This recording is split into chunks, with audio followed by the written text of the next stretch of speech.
I am Mark Stewart Greenstein, candidate for governor. Welcome to my office. This is the Mark and Media section, and I do want to respond to a piece today by Keith Phaneuf of the Daily Mirror. It's an alluring article, especially alluring headline, talking about bait and switch with the budget.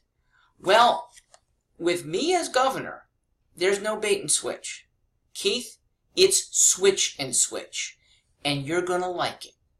Connecticut voters are going to be treated to a better form of government that puts our budget in balance at lower and lower amounts because we do the necessary services and leave nice other services to people who can do them better. That's private philanthropists, that's individual organizations, that's taxpayers who might want to pay more, especially if it's done outside of government's auspices. Because government screws up almost everything it does.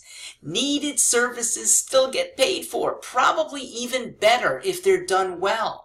State employees doing these services have the option to be doing them privately, getting paid the way private entrepreneurs can get paid, to be building a staff around themselves of not who the state hired and what a political appointee got put into your department, but who you want and the technology you want, using the contracts you might already have, your ability to reform those contracts. When we can cut, and we certainly can, at least 20% of the departments that are not necessary and have them privately funded, some will do even better in funding, but no matter what, there's $4.5 billion. I got one other form of welfare there I'm cutting to.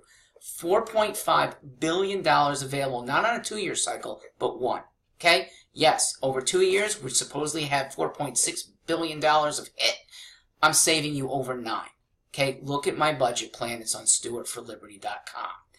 Nobody likes the types of welfare that have been continuing. I want to cut 2 of them. Okay, not nobody. There's a 1% that hold on to welfare. We'll steamroll them. We should, in the name of goodness for all of the state and even for that 1%. So when Oz Greenville laughs at, oh, we can't have zero income tax, we had it in the 1980s, and Connecticut did fine. Please recognize the possible, and as dire as the situation seems to be now, the more doom and gloom you hear, the more gleeful I am, because we finally get to a better way, the way we should have had all along, where states do necessary services, not just little nice ones, because the little nice ones get perverted. The little nice ones get funded at the behest of a legislator who might be on the take, who might be influenced badly, who might be well-meaning but doesn't work things out, who doesn't even know what the expenditures are in the end. We should take control. So Bob is right to try and get rid of the tax code. He will probably get it done in 8 years. I can do it better. I do it in 3.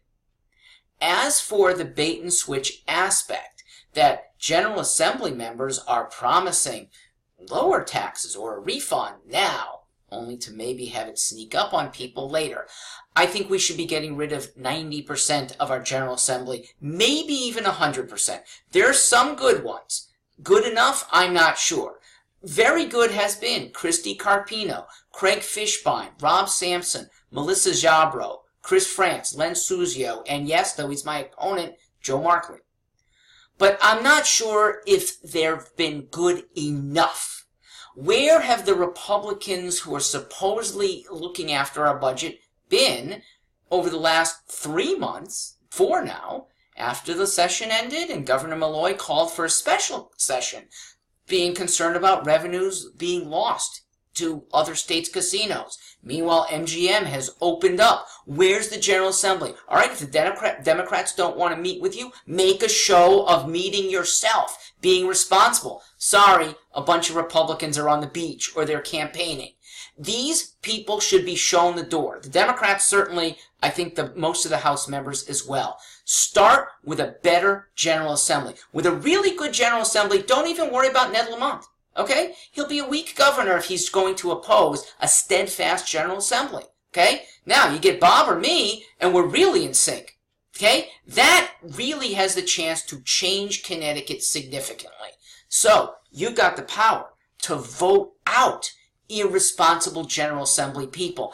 If they haven't been lying prone to protest a vote for CBAC, if they haven't been calling out those who give welfare payments over and over, or do bonding. Bonding is the stuff that you spend for now but pay for later. Okay? Immoral. And maybe excusable since you've been the minority party. I still don't think you've done enough. And if you've been there for more than 7 years, when you did have a Governor Rel that might have actually signed some better legislation and you didn't, shame on you. You should be shown the door. So bait and switch should never happen, Keith. These people should be gone. Have citizen legislators that actually can budget. Citizen legislators that actually will read bills or throw away bills that are so long that nobody can really understand them. I'll back that up because I'll veto anything that's more than 2 pages. This is the way we really change government, no matter who the governor is. If you have a responsible General Assembly, and that means, I think, starting from scratch, because Keith, you've pointed out they've lied to us before. I'm pointing out that they simply don't have a system that we can trust. Start again, we'll have a much better government. Thanks for doing the report. See you tonight.